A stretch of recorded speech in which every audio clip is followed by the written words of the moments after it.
देश प्रदेश में आपका स्वागत है। मैं हूं शारिक खान। पश्चिम बंगाल विधानसभा चुनाव में एक बड़ा सियासी बदलाव देखने को मिला। एनडीए सरकार में कई महत्वपूर्ण मंत्री पद संभाल चुके यशवंत सिन्हा तृणमूल कांग्रेस में शामिल हो गए। इससे पहले उन्होंने ममता बनर्जी के घर जाकर उनसे मुलाकात की। 2018 में सिन्हा ने बीजेपी छोड़ने का ऐलान कर दिया था। इसके बाद से ही वो लगातार मोदी सरकार की मुखालफत करते नजर आए थे। बीजेपी के पूर्व नेता और वाजपेयी दौर के दिग्गज यशवंत सिन्हा तृणमूल कांग्रेस में शामिल हो गए। इस बात का ऐलान करने के लिए डेरेक ओब्रायन, सुदीप बंदोपाध्याय और सुब्रतो मुखर्जी जैसे वरिष्ठ टीएमसी नेता मौजूद थे। 2 बार केंद्रीय वित्त और विदेश मंत्री रह चुके सिन्हा ने कहा कि वो लोकतंत्र बचाने की ममता बनर्जी की जंग में शामिल हो रहे हैं और बीजेपी पर न्यायपालिका और निर्वाचन आयोग जैसी संस्थाओं को कमजोर करने का आरोप लगाया। अटल जी के समय की पार्टी और आज की पार्टी में आसमान जमीन का अंतर है। अटल जी कंसेंसस में विश्वास करते थे। आज की सरकार क्रश करने में विश्वास करती है। अटल जी लोगों को कोऑप्ट करते थे। आज की सरकार लोगों को कॉन्कर करना चाहती है, उनके ऊपर जीत हासिल करना चाहती है। ममता जी और हमने साथ मिलकर अटल बिहारी वाजपेयी की सरकार में काम किया था। ममता बनर्जी को एक योद्धा करार देते हुए यशवंत सिन्हा ने बताया कि कंधार विमान अपहरण के वक्त उन्होंने यात्रियों को छुड़ाने के बदले खुद बंधक बनने की पेशकश की थी। ममता जी शुरू से ही एक फाइटर रही हैं। आज मैं आपको बताना चाहता हूं कि जब इंडियन एयरलाइंस का हवाई जहाज उसको अगवा कर लिया गया था, अपहरण हो गया था और जो आतंकवादी थे उसको कंधार ले गए थे, तो कैबिनेट में एक दिन चर्चा हो रही थी। तो ममता जी ने ऑफर किया कि वो स्वयं हॉस्टेज बन के जाएंगी वहां पर और शर्त ये होनी चाहिए कि बाकी जो हॉस्टेजेस हैं उनको आतंकवादी छोड़ दें और वो उनके कब्जे में चली जाएंगी और जो कुर्बानी देनी पड़ेगी वो कुर्बानी देंगी देश के लिए। तो आज ऐसी सारी ताकतों को इकट्ठे आने की जरूरत है। बीजेपी ने तंज कसते हुए कहा कि तृणमूल यशवंत सिन्हा जैसे नेता का भार सह नहीं पाएगी। अगर कोई डूबती हुई कश्ती पर सवार होगा तो वो और जल्दी डूब जाएगी। वो कद्दावर नेता हैं, 6 फुट के भारी भरकम नेता हैं। उन्होंने बहुत बड़ी जिम्मेदारियां संभाली हैं, बहुत सम्मानित नेता हैं, लेकिन तृणमूल कांग्रेस उनका भार नहीं उठा पाएगी। यशवंत सिन्हा के पार्टी में आने से तृणमूल कांग्रेस ये तो जरूर कह सकती है कि अब सिर्फ उसके नेता ही बीजेपी में नहीं जा रहे हैं। साथ ही एक ऐसा जाना पहचाना नेता भी मिला है जो बीजेपी पर तीखे वार करने से नहीं चूकेगा। कोलकाता से सौरभ गुप्ता की रिपोर्ट, एनडीटीवी इंडिया। किसान नेता राकेश टिकैत अपने दावे के मुताबिक पश्चिम बंगाल चुनाव में किसानों को मुद्दे को उठाने नंदीग्राम पहुंच गए। उन्होंने पश्चिम बंगाल के नंदीग्राम में महापंचायत कर बीजेपी के खिलाफ प्रचार किया। उन्होंने कहा, केंद्र सरकार ने पूरे देश को लूटा है, इसलिए जनता अपने बंगाल को बचाए। उन्होंने यह भी कहा कि अगला टारगेट संसद पर फसल बेचने का होगा। किसानों के ट्रैक्टर को कोई रोक नहीं सकता।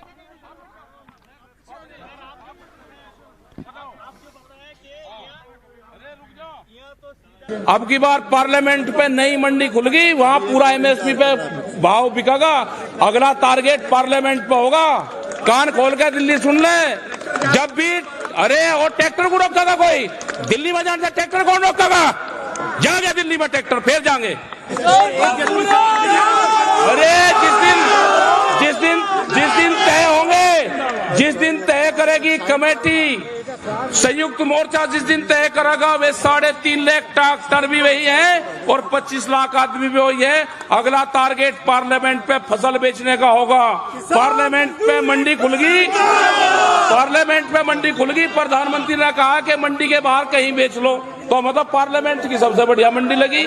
व्यापारी अंदर बैठा और किसान बाहर है, खरीद होगी पक्की। बंगाल के लोगों को संदेश है कि जो भारत सरकार है उसने देश को लूट लिया, उसको वोट नहीं करना, अपने बंगाल को बचाना। आपके मछली तालाब जाएंगे, 10 साल पुराना इंजन और पंपिंग सेट ट्रैक्टर जाएंगे। अगर कोई वोट मांगने आए उसको कहना कि मेरे एमएसपी कब मिलेगी, मेरी धान की कीमत, आपके धान की कीमत 1850 रुपए वो कब मिलेगी, ये जरूर सा क्वेश्चन कर लेना।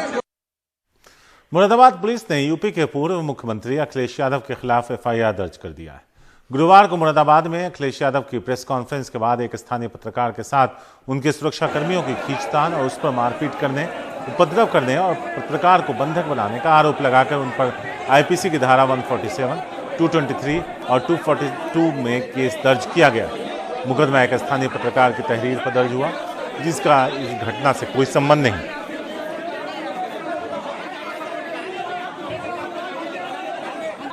अखिलेश यादव पर एफआईआर होने के बाद समाजवादी पार्टी के लोगों ने भी पत्रकारों पर एफआईआर दर्ज करवाई है। वहीं अखिलेश यादव ने ट्वीट कर लिखा है कि एफआईआर हारती हुई भाजपा की हताशा का प्रतीक है।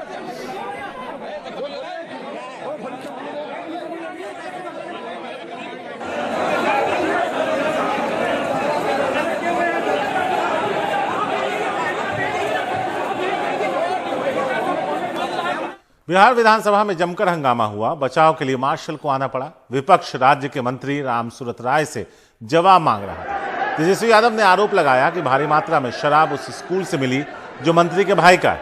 तेजस्वी यादव ने इस मुद्दे पर राज्यपाल से मुलाकात की और सरकार को बर्खास्त करने की मांग भी की।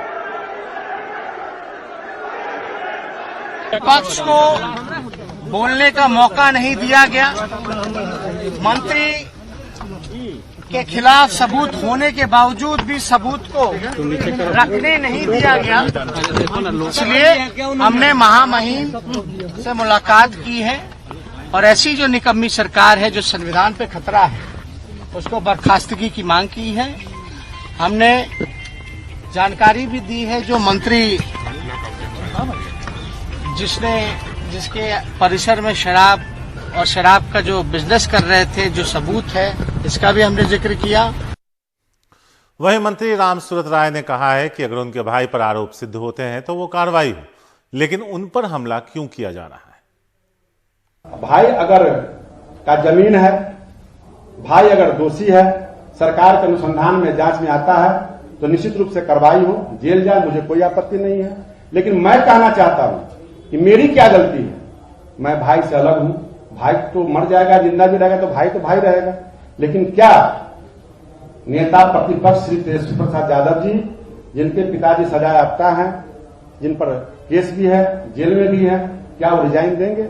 अगर उन पर तेजस्वी यादव पर केस है, क्या उनके बड़े भाई तेज प्रताप रिजाइन देंगे? पेट्रोल, डीजल और गैस की बढ़ती कीमतों से लोग परेशान हैं। शनिवार को बढ़ती हुई महंगाई का मुद्दा उठाते हुए कांग्रेस के प्रदेश अध्यक्ष डीके शिव कुमार और राज्य के नेता विपक्ष सिद्धरमैया ने शिमोगा में पेट्रोल डीजल के बढ़े दामों और अन्य मुद्दों को लेकर बीजेपी सरकार के खिलाफ रैली की। हम जिक्र कर्नाटक का कर रहे हैं।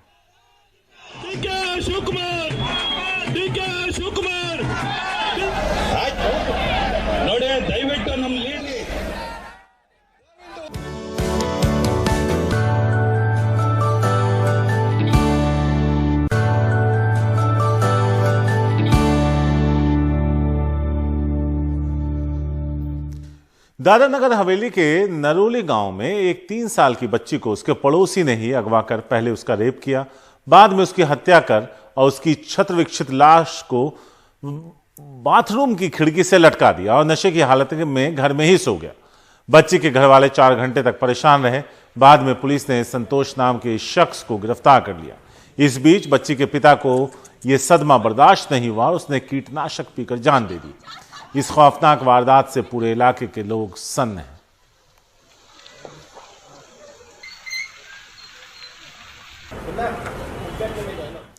अलीगढ़ पुलिस ने फर्जी बलात्कार का मुकदमा लिखाकर पैसे की मांग करने वाले 2 लोगों को गिरफ्तार किया। पुलिस ने इस मामले में अब्दुल और शहाबुद्दीन नाम के 2 लोगों को गिरफ्तार किया। पुलिस के मुताबिक इन दोनों ने किसी को धमकी दी थी कि पैसे नहीं दिए तो मुकदमा दर्ज करवा देंगे। इसके लिए एक महिला को प्रलोभन देकर थाने में 376 का मुकदमा दर्ज भी करवाया गया था। पुलिस मामले की जांच के बाद पुलिस साजिश के तह तक पहुंची और मुकदमा करने वाले दोनों लोगों को जेल भेज रही है।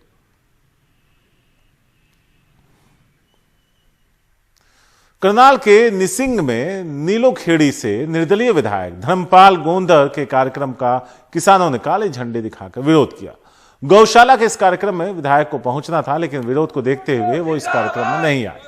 दरअसल विधानसभा में अविश्वास प्रस्ताव गिरने के बाद से किसानों में और ज्यादा गुस्सा है। किसान सरकार के खिलाफ वोट करने के लिए किसानों ने सभी विधायकों को ज्ञापन सौंपा था, पर विधानसभा में ऐसा नहीं हुआ। अब किसान लगातार बीजेपी, जेजेपी और निर्दलीय विधायकों का विरोध कर रहे हैं। बढ़ते प्रदूषण से निजात दिलाने के लिए रांची में एक अनोखी पहल की शुरुआत की गई। रांची नगर निगम ने शनिवार को नो कर अभियान शुरू किया। इसके तहत लोगों को शनिवार के दिन कार की जगह साइकिल का इस्तेमाल करने की अपील की जा रही है। इसके लिए सभी विधायकों, सचिवों और अधिकारियों को पत्र भेजकर इस अभियान के लिए निकलने वाली रैली में शामिल होने का आग्रह किया गया। इस अभियान में लोग स्वेच्छा से हिस्सा ले सकते हैं।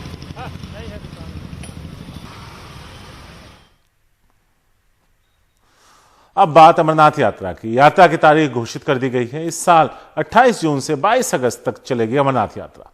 अमरनाथ यात्रा श्राइन बोर्ड की बैठक में यह फैसला लिया गया है।